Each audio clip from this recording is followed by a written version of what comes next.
Good morning. We're back here again. So we've been sharing a bit on the Daniel, the book of Daniel we're in, and been staying in verse 2. And we're looking at adjoining scriptures yesterday. We're looking at Romans chapter 8.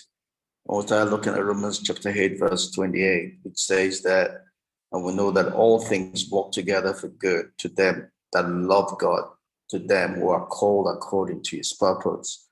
And we're just trying to establish which set of people is this verse of scripture referring to. And typically we would say the church, but that is not fully correct, right? Because it encompasses probably beyond that.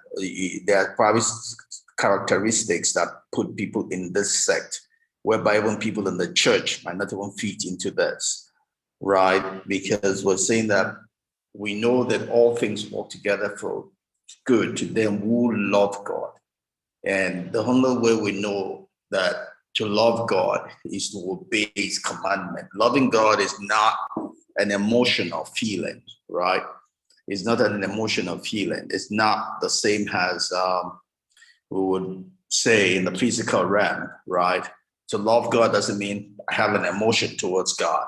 It just means that I'm obeying him, and I did a bit of a series of this, trying to define what it means to love God in one of my teachings, Saturday teachings. I'll probably bring that up again. But we need to understand that loving God has nothing to do with the way I feel. God is a spirit, and they that worship him must worship him in spirit and in truth. You're welcome, my dear sister, Beauty.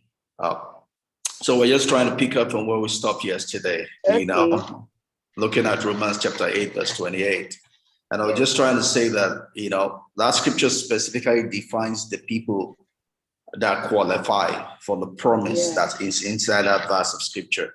It's not everybody that's a Christian. It's not the whole church. Even encompasses people that are not yet in the church, right?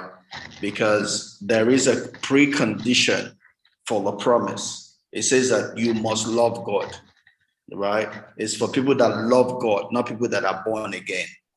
It's not people that are in the church. It's for people that love God, right? And that love God can go bigger than even the church itself, right? Because God begins his work in our life even before we get born again, right? Which we'll see in the other scriptures that follow.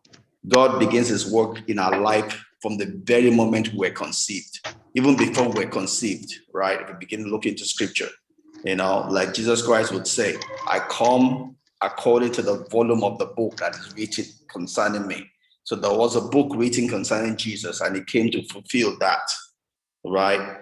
In the same sense, we could say that every single one of us who are spirits that proceed from the Father, there is like a book written concerning us.